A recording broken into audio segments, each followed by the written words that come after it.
Good morning. Welcome to Saturday Morning Coffee. My name is Lance Mckinnon. I am here with my co-host Tiffany Linderman. Good morning, Tiffany. How are you doing this morning? Hey, I'm good. How are you doing? I am doing absolutely wonderful. I'm sitting back enjoying some coffee, Fifth Acres coffee from Good Brothers Cafe in Midtown Harrisburg. Give a shout out to them. If you want some good coffee, you got to check out Good Brothers Coffee in Midtown Harrisburg. It always gets me going. But Good stuff. it's just another Saturday. So is it just you and I today, or what do we got going on? Well, as always, Lance, I come prepared, seriously. So Yeah. today, today we You have a, didn't come prepared. I absolutely do. I have like 2 cups of coffee here. I'm so prepared. I know they're not both SMC cups, but anyways, we have an outstanding guest. Okay. We have Kyle A. Greene, who is the greatest of all time. The goat. Hey. The goat. We got the goat. We got the goat on. Do we got the goat? Yes. That is so awesome. Hey, good morning, Kyle, aka Goat. It's Saturday Morning Coffee. It's absolutely a privilege to have you joining us from South Carolina uh, to be on our show. We know you're a busy man, so we're just going to let you go ahead and dive into it and let you tell our followers and everybody out there what you're doing, how you're doing it, and how you are blowing it up, brother. Well, I'm excited to be here. Saturday Morning Coffee, man. I'm super excited to be with y'all too, man. Y'all are absolutely amazing. And y'all kind of really parallel like what I'm doing in my life. So like you said, I am here in Columbia, South Carolina. It's the capital. Just a little bit about me. I'm gonna give you a scenic route. I'm not gonna take you on the interstate. I'm gonna take you through the curves. I want to give you the beautiful fall morning scenic route of who I am. So I was born in a small town. My mom was on drugs. I hated my mom when I was a kid because I could not understand for the life of me, how could you carry me for 9 months and not be there? So I really had gripes with my mom, and I hated my mom with everything that I had in me. My father was a decent man, but my father lived in the next town over. So you're familiar with South Carolina. So my father, for example, you familiar with Charleston. So my father lived in like um, Monk's Corner. Maybe he lived in like Somerville. So we wasn't in the same town. So my father was absent from the home. My mom was absent from the home. My grandmother raised me. My grandmother all she had was a middle school education, but my grandmother taught me so many profound life lessons. My grandmother would tell me, "Cow baby, in order to gain respect, you should first extend an olive branch and giving it." My grandmother would say, "Cow baby, anything worth having should at least be worth fighting for." She would say, "Cow," and they slap you on the right cheek, you turn to the left. My grandmother taught me those type valuable life lessons, and I did not know what it meant to me then, but I know what it meant to me now. So a lot of who I am is because of my grandmother. I had a daughter when I was 16 in the 10th grade. Yes, you heard that right. I was a kid having a kid. But my daughter taught me a very valuable lesson. She taught me that it doesn't matter what mistakes you make in your life. What matters is you know that you're not a mistake. And oftentimes we as adults, man, we think that just because we make a mistake and because we fail and because we take a loss in something, we see ourselves as a failure. We see ourselves as a mistake. But that's not necessarily true. Just because you make a mistake, it doesn't mean that you're a mistake. Just because you fail, it doesn't mean that you're a failure. Just because you took a loss, it doesn't mean that you're a loser. What's important about making mistakes and failing and taking losses is how you get yourself up and how you brush your shoulders off and how you live to fight another day. If y'all don't take nothing else from Sunday Morning Coffee, man, I want you to take this. Keep fighting every single day that you wake up. It's an African proverb that says every morning in Africa, a gazelle wakes up and it knows that it must outrun the fastest lion or it will be killed. On the other side of Africa, a lion wakes up and it knows that it must outrun the slowest gazelle or it will starve to death. So I don't care if you are the gazelle or you the lion on this morning, right? All I need for you to do is wake up every single day and to get running. So my mom was on drugs. My father wasn't in the home. I had a daughter when I was 16 in the 10th grade. I was raised by my elderly grandmother. I could not read until I got to middle school. I hid that from my teachers. I hid that from my family, that I couldn't read. And I would always be embarrassed. And anytime the teacher would ask me to get up and read, I would act out. I would have to go to the restroom because I wasn't feeling good. I would have to go see the nurse. So I came from all of that, right? But I said that to say this: you do not have to be defined by your past. You can always redefine who you are, and you can make a mark on this world. You can make a mark in the lives of other people. And that's what I do every single day that I wake up, every single opportunity that I'm gifted to speak in front of students, in front of educators, in front of corporate America. I get people to see their potential for greatness, because everybody has the potential to be great. Everybody's just not willing to reach deep down inside to tap into it. So my mentor was Reverend Senator Clemente Pinckney. He was murdered in his church in Charleston, South Carolina on June 17, 2015. I heard him speak at our high school. I saw him speak and I said, yo, I want to inspire people like Clemente.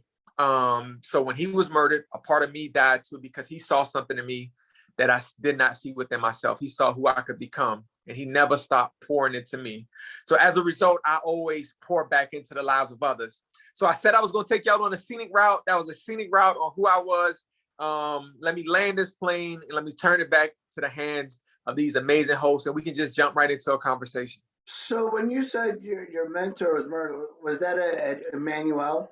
Yeah, that was Mother Emanuel. He was the pastor of the church, Reverend Senator Clemente Pinckney. That was my mentor. I've actually had the privilege to go there and worship on a Good Friday a couple of years back, and Oh, wow. it was extremely very emotional. And I love the clip that Steph Curry, the movie clip that Steph Curry had put together about Emmanuel and the story behind it. But I was able to pray with one of the deacons inside of the church as well too, and so that is very humbling, and it's going to be very powerful. And I know that it's moved me. And I had an uncle who had preached at this church as well too, AME, and it was absolutely amazing. And it was a very tragic day, but there was a lot of birth that came from that. Yes. Yeah, and what's crazy now is, so I heard him speak at because we're from the same hometown. I went and spoke at this high school in Columbia, South Carolina called Dreer High School. And so every time before I speak, I always ask my audience to give me at least 9 seconds of a moment of silence. And those 9 seconds really commemorate Senator Pinckney and the other parishioners who lost their life in that tragic event.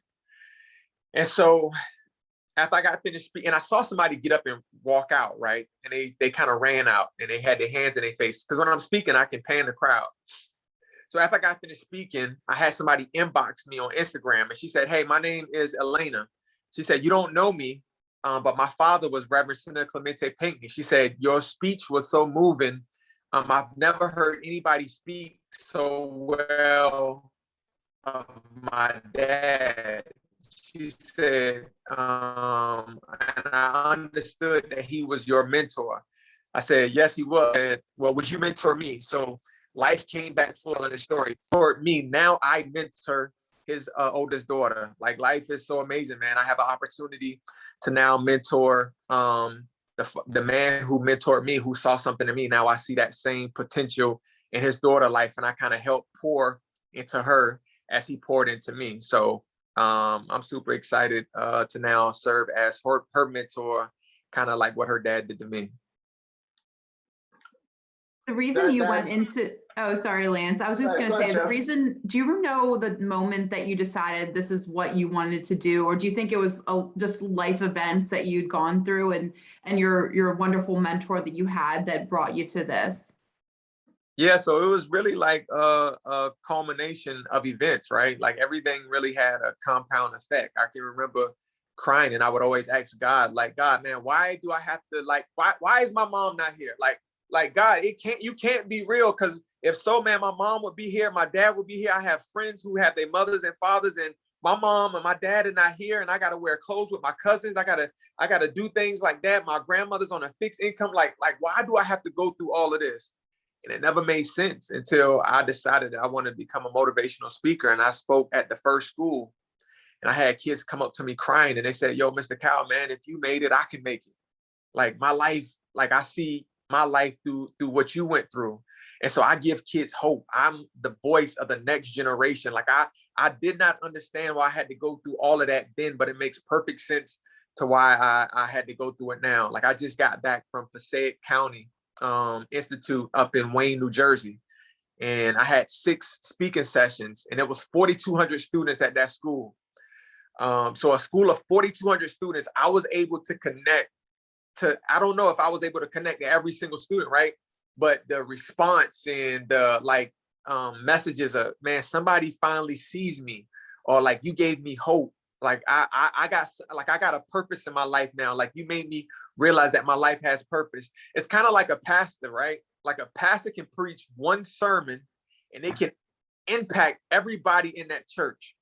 Like one motivational speaker can speak to 4,200 students, and I can directly or indirectly impact every student by the life experiences that I've gone through. So it was kind of like a culmination of all of that, like going through what I went through, my mentor being murdered. When Trayvon Martin was murdered, I never visited Sanford, Florida. I never met Trayvon Martin. I held a rally here in Columbia, South Carolina. I called it the 1,000 Hoodie March. I did it in 2 days. The event went viral. 3,700 people showed up, and they all showed up because of a vision that I had. Anybody that's listening, anybody that's watching this, man, you can have a vision in your head, right? And once you speak that vision into the atmosphere, God then holds you accountable. Because originally I didn't have no intentions on really hosting a rally. I just said it on social media. And sometimes, man, when you speak something into the atmosphere, man, God will hold you accountable to it. In that moment, like that tragic moment really birthed out Kyle Speaks. So as a result of everything that I went through, a mom not being there, a mom on drugs, a dad not being there, grandmother who taught me so many life lessons, or having a daughter at 16 in the 10th grade, all of that had a compound effect into me becoming the motivational speaker that I am today. So hopefully that answers your question.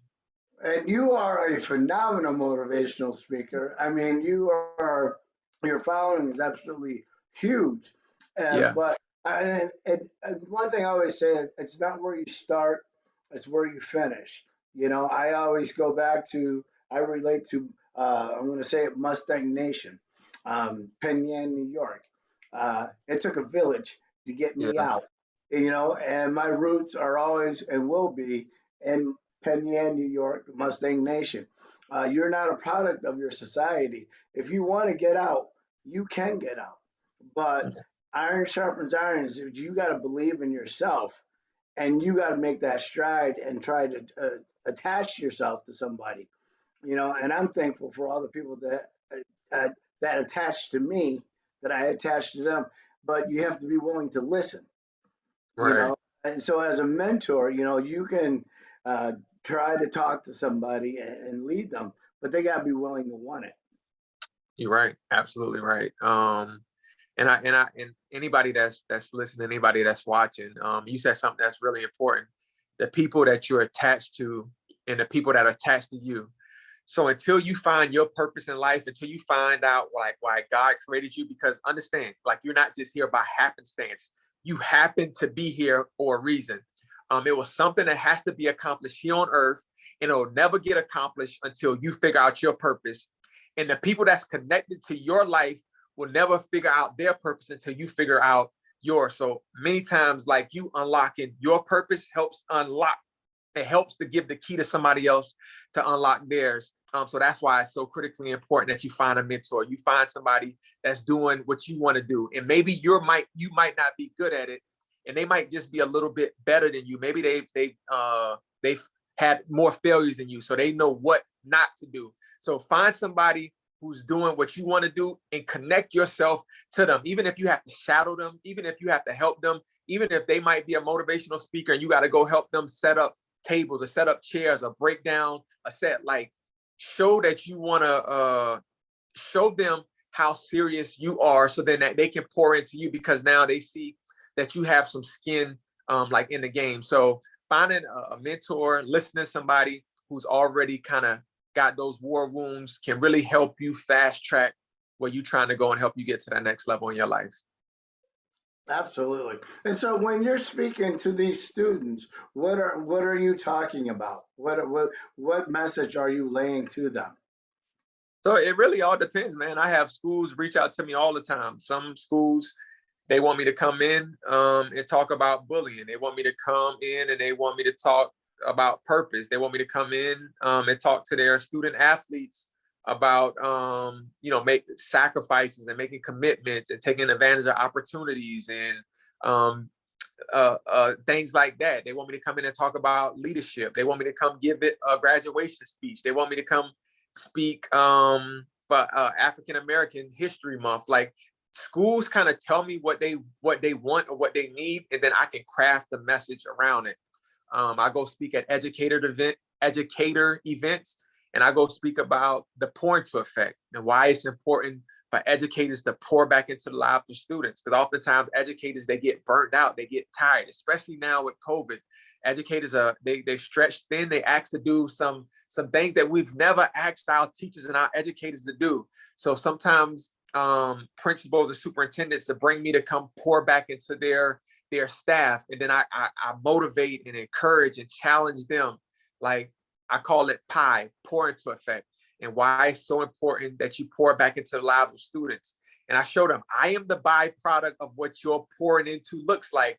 And had it not been for the teachers that poured into my life, I am today. So I speak to school students about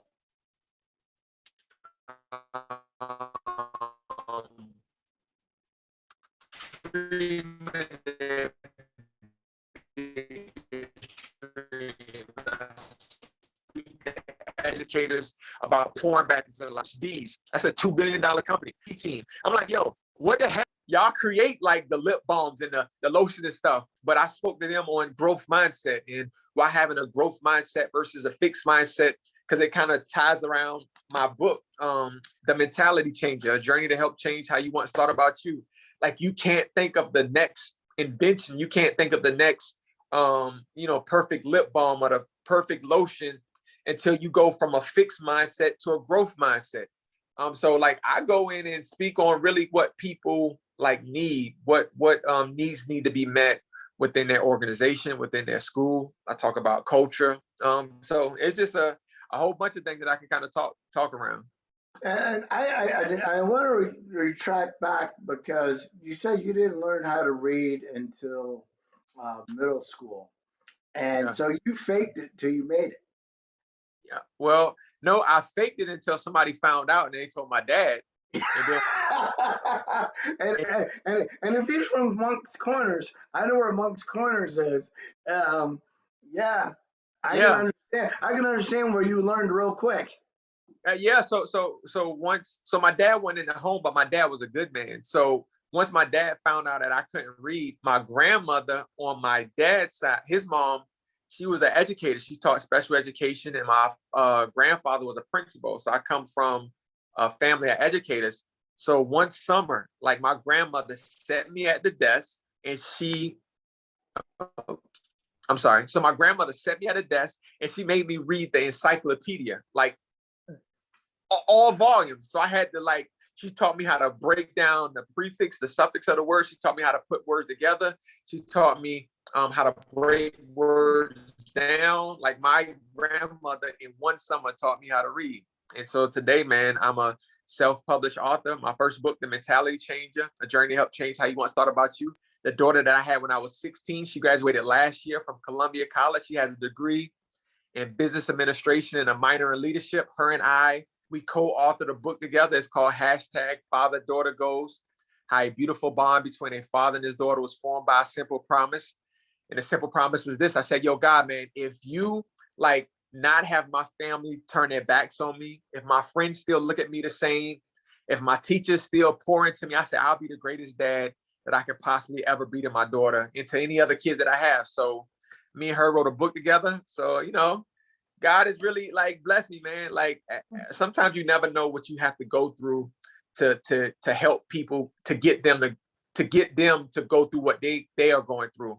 And so God showed me through like my life journey, through my life story, why I had to go through what I went through, and it's to help free people who going through what they're going through now. Yeah, that's again, we never understand the piece of the puzzle until it fits.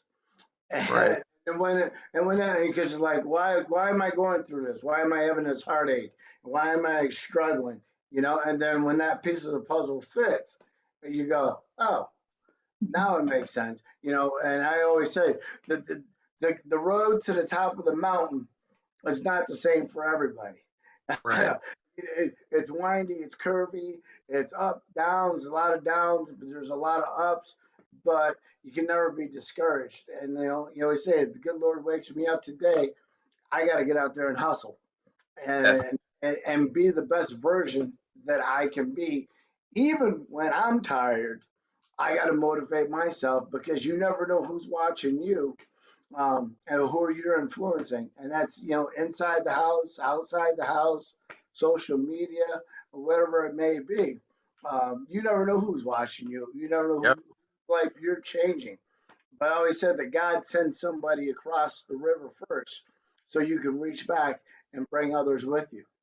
Right. That's good. That's awesome. If you don't mind, I was going to ask a quick question. So you highlighted the fact that what is it, pie pour into effect, if I remember that correctly.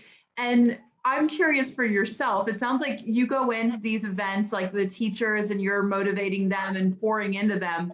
How are you pouring that, or what is pouring into you to keep you going?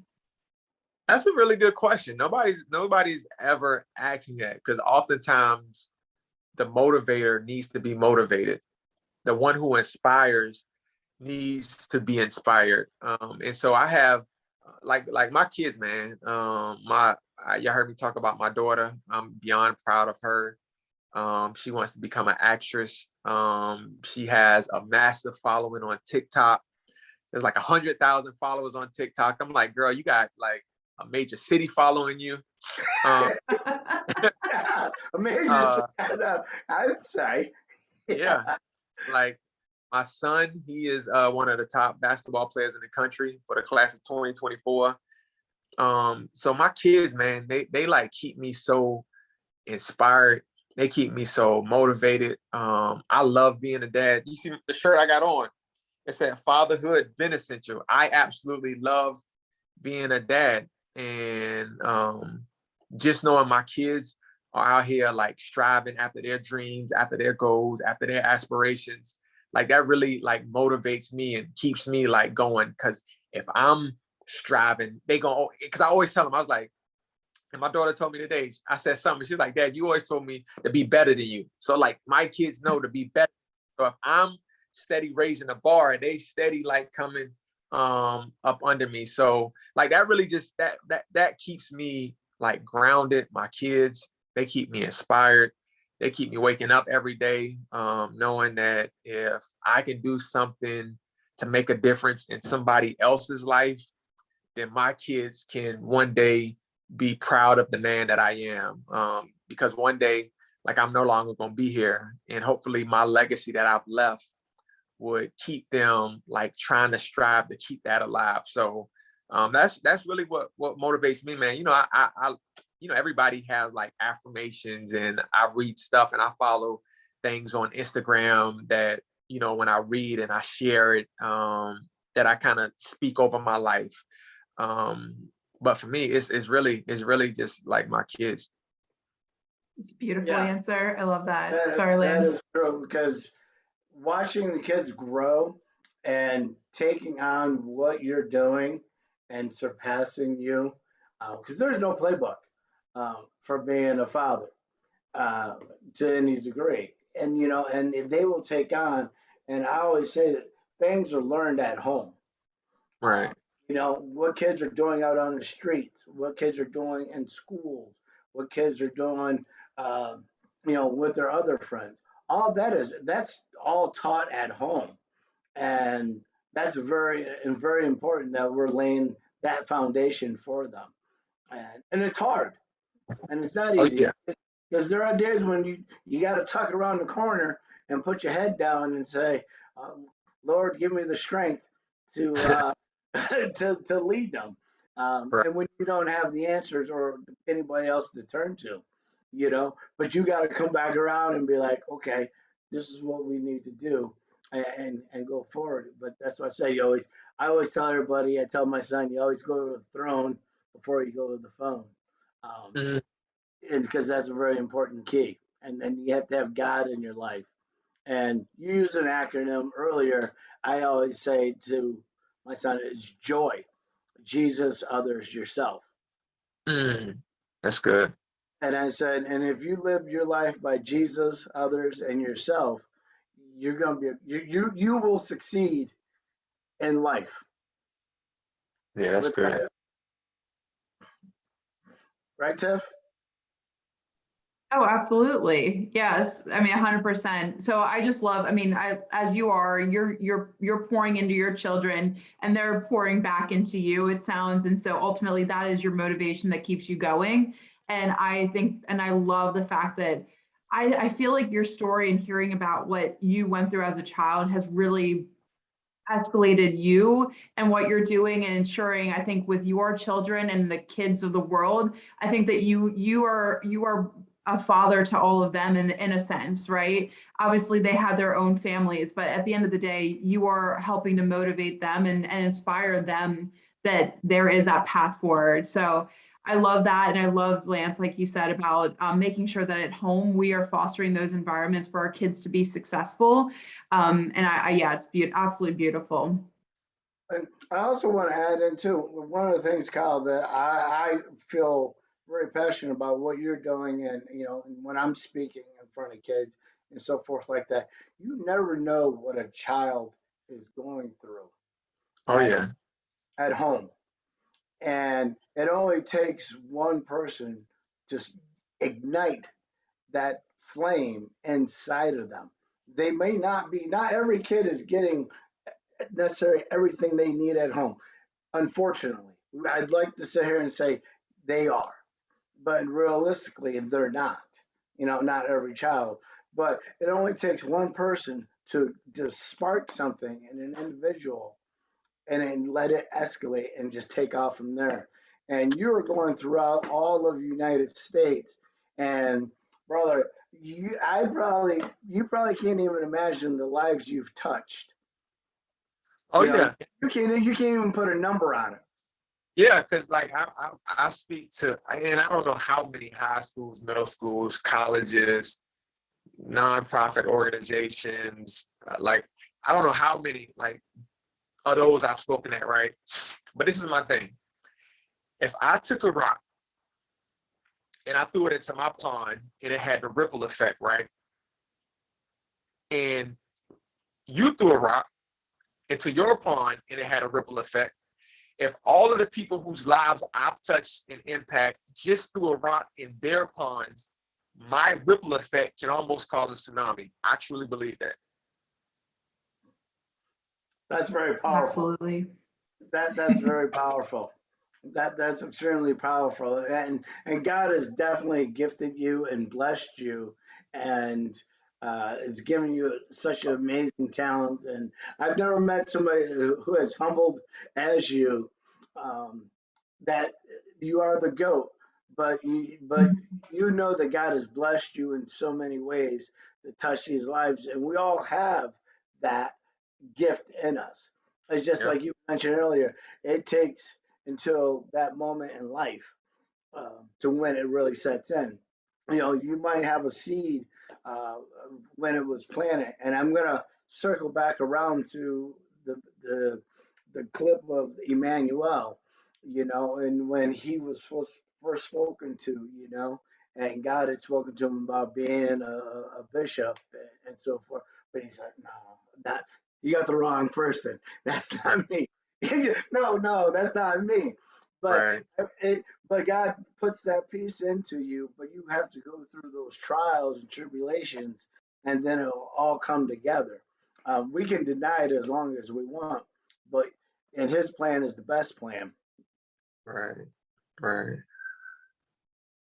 So that's absolutely awesome. And I know it's Saturday and you are absolutely busy. You probably got to shoot some baskets. I know your son's probably schooling you one on one, right? I can't even beat him anymore. It was one point, and I play him, and I tell my kids all the time, like when I play, because my daughter played basketball in school too. Like when I play you, I am not going to take it easy. And I remember my grandmother when she was alive, she came outside one day on the basketball court and she was playing, and I didn't take it like light on her. And Like afterwards, you took it to grandma? yeah, I took it to my, and somebody was like, "Yo, why you played your grandmother so hard?" I said, "Because if I play her hard, then she would say something." And my grandmother was so profound with like her like just thoughts. For her to not have nothing but a middle school, like my grandmother had 18 kids. I used to tell my grandma, I'm like, "Yo, sweetie, you was busy your whole life having sex, boo. Like how you had 18 kids, like I don't know, but like you was just busy just having fun." But my grandmother, and all she had was a middle school education, right? But she was so prophetic, like with stuff that she would say. So I knew if I would like let her win just because she was my grandmother, she would find a way to like spin it because she's always done that. So like her thinking and her like life and how people always say, "Yo, Kyle, why you do so much in the community?" It was because I saw my grandmother do it. And so she didn't even have to tell me when she died that she was passing it on to me. I knew to do it because I saw her do it. And I'm gonna say this because I think it's so dope that y'all have like you a black host and then you have Tiffany, she's a white host, and especially in a society in the country that we live in now that's just so racially divided, right? My grandmother, she had a white friend. Her name was Miss Smith. And we would go pick peas with Miss Smith. I didn't say for Miss Smith, but with Miss Smith. And after we finished picking peas, my grandmother and Miss Smith would sit on her front porch, and they would just share stories and they would share laughter. And when it was time to go, Miss Smith would go in her house and she would get a Ziploc bag, and then we would put our peas in a Ziploc bag, and my grandmother and Miss Smith would hug, and they would kiss each other on the cheek. And then Miss Smith would hug me and she would give me a kiss on my forehead, and she would say, "You take care of your grandmother here." And I would say, "Yes, ma'am, Miss Smith, I'll take care of grandma." And so then after we would leave Miss Smith's house, who lived in Gray, South Carolina, we would then drive back to Pineland, South Carolina. And my grandmother would go to her black friend house, Miss Emma Jones. And we would sit under Miss Emma Jones' porch. And my grandmother would then take some of the peas that we picked at her white friend house and she would share them with her black friend.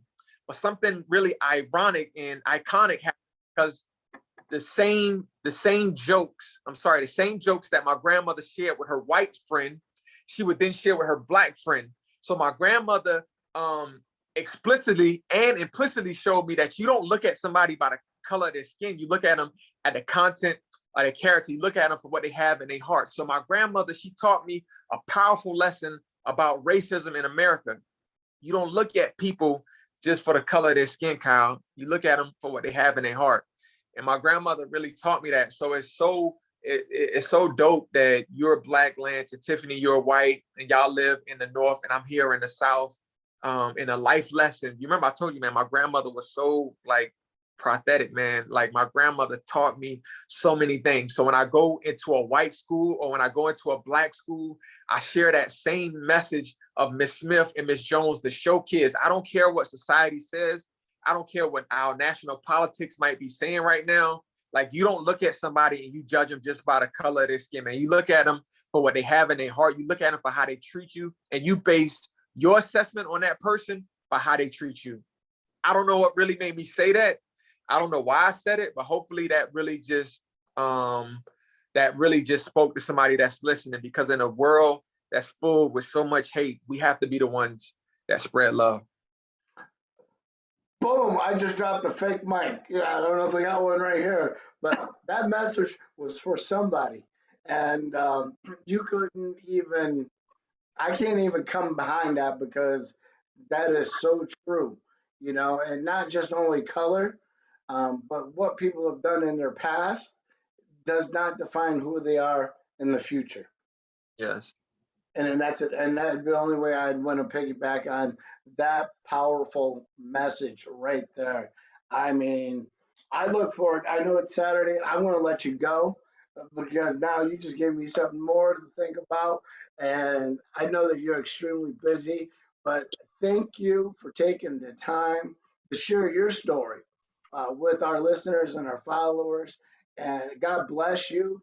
And, and we're going to continue to watch you. We're going to watch you grow.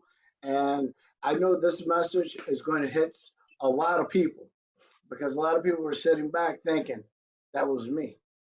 Yeah. I can do this. And one thing I always say is I'm a dream believer. And when people write all these notes and say I'm going to do this and do that, and they put them down on a piece of paper, and then they just turn it down on their desk, and they never go back and look at it. Man, if you got a vision and a thought and a belief, I'd rather have you try and fail than never try at all. That's good. If you don't, you've already failed. That's So good. yeah, and you just never know what may happen. You might succeed. Yeah. You just might succeed. So all those guys out there listening, Mr. Kyle Greene, the GOAT himself. And so thank you. And I have to tell you too, my grandmother was from Florence, South Carolina. Yeah. And so that's kind of like right in between the middle. Yeah. And I Yeah. tell you what, um, they were the real deal. Yeah, man. It's something about grandmas. Something about grandmas. I wrote a piece on LinkedIn about a grandma's love. And man, like I love people because of how my grandmother loved me. Mm-hmm. Exactly. So Beautiful. Tiffany and I are friends on Facebook, so I know we're gonna stay in touch. Me and you friends on LinkedIn. Like LinkedIn, I gotta be real business and real professional because there you have to stand and sit and talk right and stuff.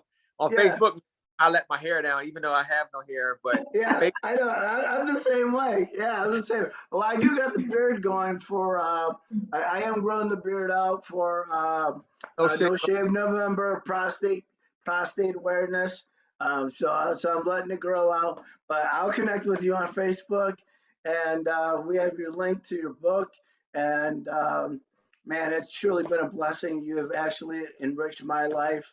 And I know I'm taking these nuggets and I'm going with it. And I mean, the message you dropped was absolutely wonderful. And again, folks, white, black, whatever ethnics you are, I inspire you to go and look up this movie, Emmanuel, that Steph Curry had put together.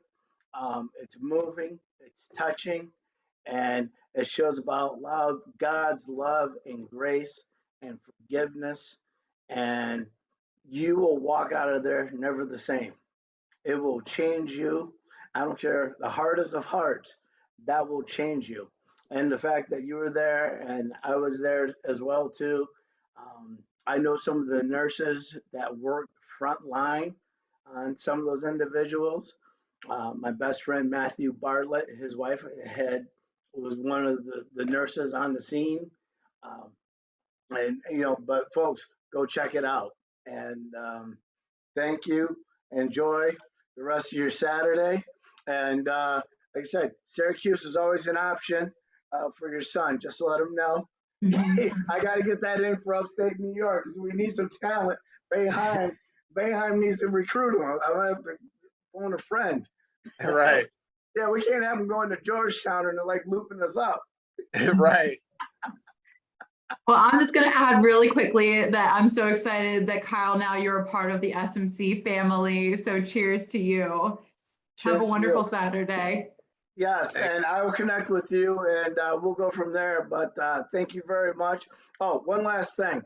I can't do boiled peanuts. You can't do boiled peanuts? Yeah, the boiled peanuts down there in the South.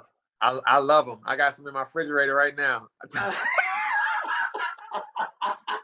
didn't know this was a thing. Okay. Oh, it's a South thing. I can't mess with boiled peanuts.